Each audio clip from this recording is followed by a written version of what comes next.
Olá, bom dia, tudo bem com você? Nós estamos em mais um devocional nessa manhã maravilhosa, lendo e meditando a primeira epístola do apóstolo João. Nós já vimos aqui que o apóstolo João é conhecido como o apóstolo do amor, não foi? Nós já falamos sobre isso. Se você não acompanhou os vídeos, nós já estamos no capítulo 3.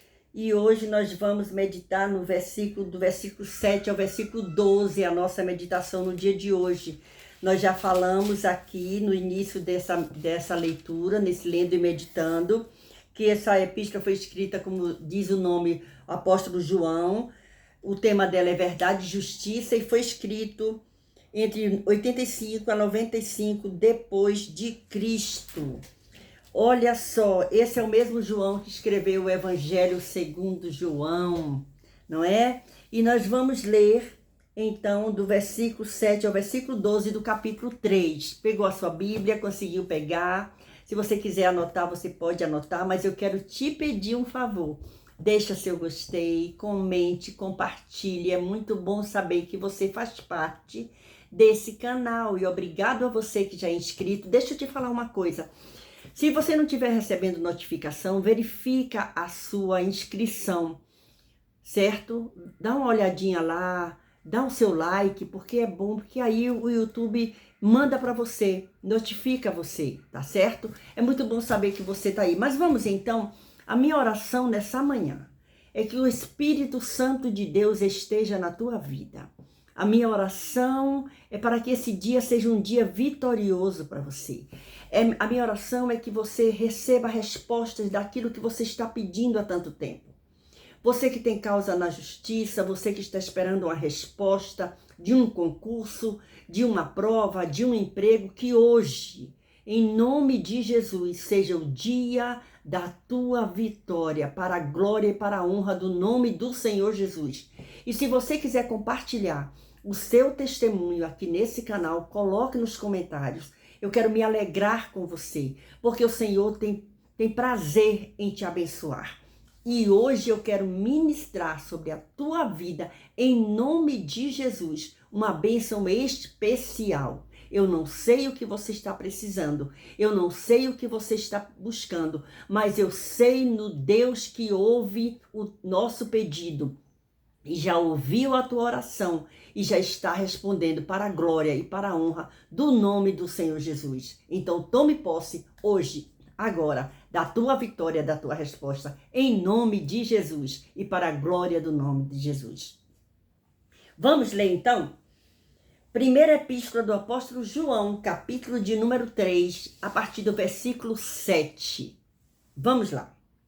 Diz assim: Filhinhos, ninguém vos engane. Quem pratica justiça é justo, assim como ele é justo. Quem comete o pecado é do diabo, porque o diabo peca desde o princípio. Para isto, o Filho de Deus se manifestou, para desfazer as obras do diabo.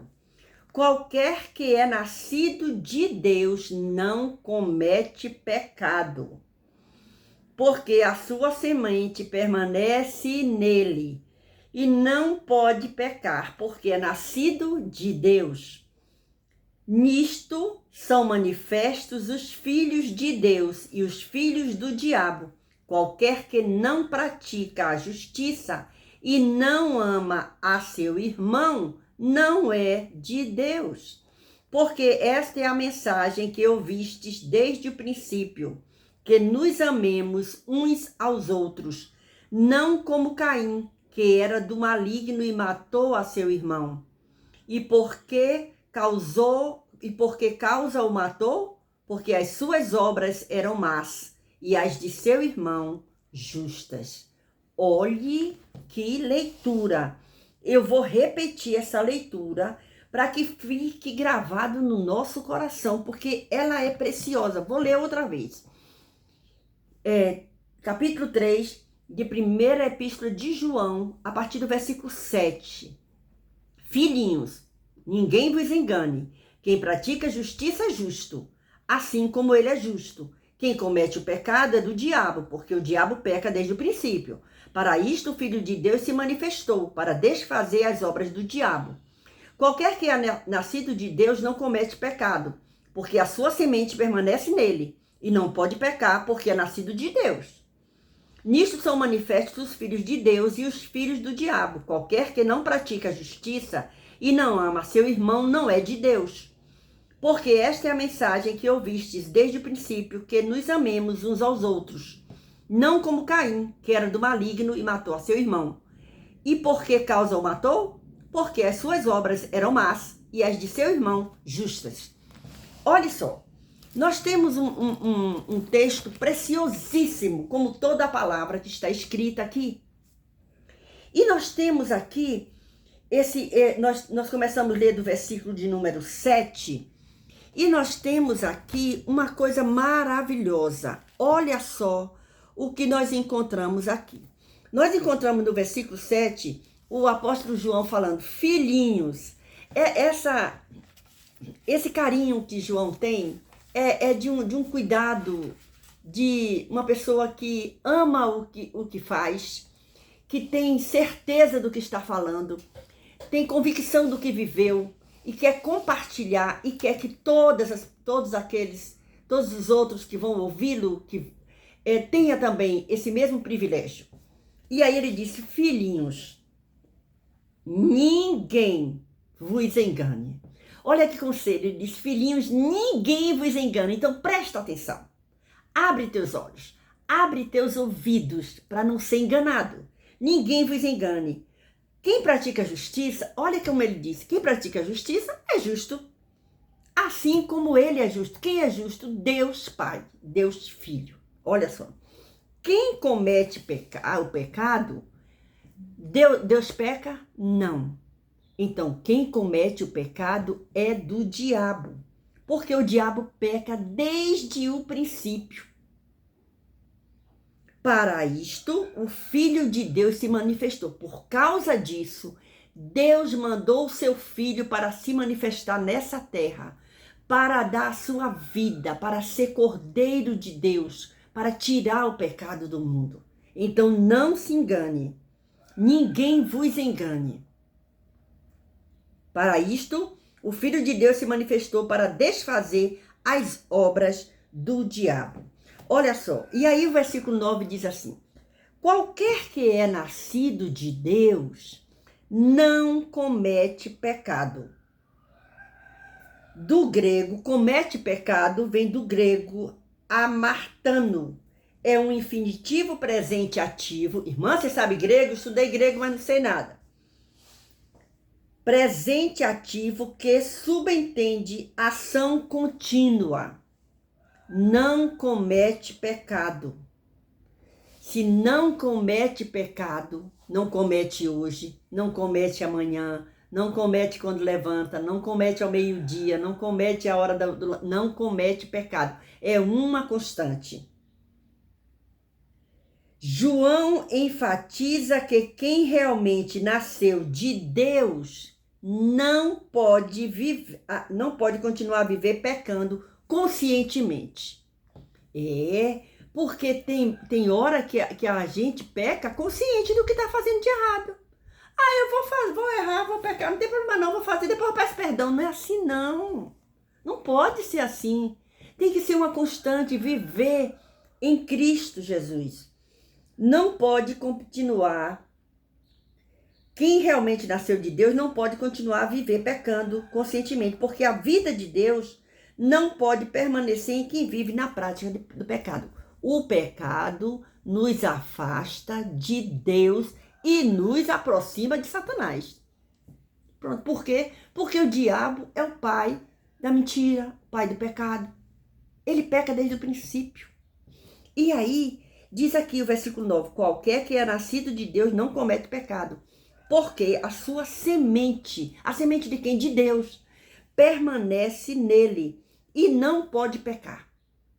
Como filha de Deus, como filhos de Deus que somos, como recebemos a Cristo como nosso Senhor e Salvador, já falei aqui, já comentamos sobre isso, nós temos a Cristo na nossa vida. Não pode pecar. A semente de Deus permanece em nós, da verdade. Porque é nascido de Deus. Quem nasce de Deus tem o Espírito Santo e recebe, tem a semente de Deus, é nascido dele, então vive na verdade. Aí o versículo 10 diz assim, ó. Olha o versículo 10, o que é que diz? Nisto, ainda no versículo 9, diz aqui um comentário da Bíblia de aplicação pessoal. Somos nascidos de Deus quando o Espírito Santo vive em nós e nos dá a nova vida que está em Jesus. Nascer novamente é mais do que um novo começo, é um renascimento. É receber um novo nome familiar, baseado na morte de Cristo por nós. Quando isto acontece, Deus nos perdoa e nos aceita totalmente. O Espírito Santo nos dá uma nova mente e um novo coração. Por isso que quando nós recebemos a Cristo, nós vivemos na verdade. Não podemos nos dar ao luxo, se é que é luxo, de pecar. Mas se por acaso pecarmos, nós precisamos parar, confessar nosso pecado a Deus e Ele vai nos perdoar. E aí o versículo de número 10 diz assim: nisto são manifestos os filhos de Deus e os filhos do diabo. Como? Quem fala a verdade é filho de Deus. Quem fala mentira é filho do diabo. É assim que se manifesta. Se você encontra uma pessoa que só faz maldade, só fala mentira, só inventa conversa, só faz contenda, só faz coisa errada, você acha que ele é filho de Deus? Não, ele é filho do diabo, porque ele está fazendo a vontade do pai dele. Agora, aquele que anda na verdade, que fala a verdade, que comunga a verdade, que permanece na verdade, que vive a verdade, que testifica da verdade, que dá o seu testemunho pessoal da verdade, esse é filho de Deus. E aí diz aqui, ó: qualquer que não pratica a justiça e não ama seu irmão não é de Deus. Opa! Então, se eu não amo a meu irmão, eu não sou de Deus. Porque se ele é meu irmão, eu tenho que amar. Porque eu sou filha do mesmo pai. Né? E aí diz aqui, ó. Olha o que é que a gente encontra por aqui. O versículo 11. Porque esta é a mensagem que ouvistes desde o princípio. Que nos amemos uns aos outros. Né? Ame ao seu próximo como a si mesmo. Então, que se nós nos amamos, nós podemos amar o nosso próximo. E esse amor vem do próprio Deus, que nos amou primeiro. E a semente de Deus está em nós. E é por isso que nós frutificamos amor. E nós amamos ao nosso irmão, porque nós amamos a nós primeiro. Amai a Deus sobre todas as coisas e ao seu próximo como a você mesmo, certo? Primeiro nós amamos a Deus sobre todas as coisas e depois nós amamos ao nosso próximo, mas antes de amar o nosso próximo, nós amamos a nós. Por isso que nós transmitimos amor. Eu não posso transmitir o que eu não tenho, eu só posso dar aquilo que eu tenho. Se eu tenho o amor de Deus na minha vida, eu posso transmitir esse amor para o meu irmão. E isso é precioso. E aí diz aqui, ó: não como Caim, que era do maligno. Caim era irmão de Abel. Ele tinha que amar seu irmão, não tinha? Mas olha o que é que aconteceu. Que era do maligno e matou a seu irmão. Por quê? Que Caim não era irmão de Abel, mas era do maligno. Por quê? Porque ele fazia as coisas erradas. Ele queria trapacear a Deus e a Deus ninguém trapaceia, porque Deus conhece tudo. E por causa disso, matou a seu irmão. Por quê? Porque as suas obras eram más. Ele não tinha um bom testemunho. Ele não dava testemunho da verdade. E as do seu irmão, o irmão dele, Abel, ele era um homem justo. Ele era fiel. E isso desagradou ao seu irmão Caim. Por quê? Porque Deus não recebeu o sacrifício de Caim, porque não era verdadeiro. Mas o de Abel era verdadeiro e agradava a Deus. E olha só, e aí a gente encontra a gente encontra aqui uma coisa maravilhosa. Olha só, diz aqui, ó. Caim matou seu irmão Abel quando Deus aceitou a oferta deste e não a sua. Quando você lê Gênesis capítulo 4, leia lá, Gênesis capítulo 4, do primeiro versículo ao 16, conta essa história. E é muito bom que você vá na sua Bíblia e faça esse estudo. É muito maravilhoso. A oferta de Abel mostrou que Caim não estava oferecendo seu melhor a Deus, e a ira e o ciúme de Caim levaram-no a cometer um assassinato. As pessoas que são moralmente corretas expõem e envergonham aquelas que não são. Se vivermos para Deus, o mundo frequentemente nos odiará, porque o tomamos dolorosamente ciente de seu modo imoral de viver. Quando nós amamos a Deus verdadeiramente, nós incomodamos aquelas pessoas que estão tentando camuflar esse amor. E muitas vezes nós somos tidas como pessoas chatas, abusadas, que queremos ser melhor do que todo mundo. Não importa. O importante é ser olhada por Deus através de Jesus Cristo e ser encontrado justo, fazendo a vontade de Deus, fazendo o bem e cumprindo aquilo que o Senhor nos propôs. Ser fiéis, ser firmes, ser verdadeiros, ser amorosos e continuarmos vivendo a plena vontade de Deus para a nossa vida. Louvado seja Deus. Que o Senhor Jesus continue te abençoando. A nossa leitura hoje foi capítulo 3 da primeira epístola de João, 1 João. Nós estamos lendo e meditando esses dias nesse livro maravilhoso. E é muito bom saber que você está aí. Comente, compartilhe, mande um comentário, deixe seu gostei, não esquece, se não é inscrito, se inscreva, ative o sininho das notificações. É muito bom saber que você está aqui. E nós lemos hoje capítulo 3 da primeira epístola do apóstolo João, do versículo 7 ao versículo de número 12. No próximo vídeo nós estaremos aqui a partir do versículo 13, se o Senhor nos permitir. Beijo no seu coração. Deus continue te abençoando e te guardando.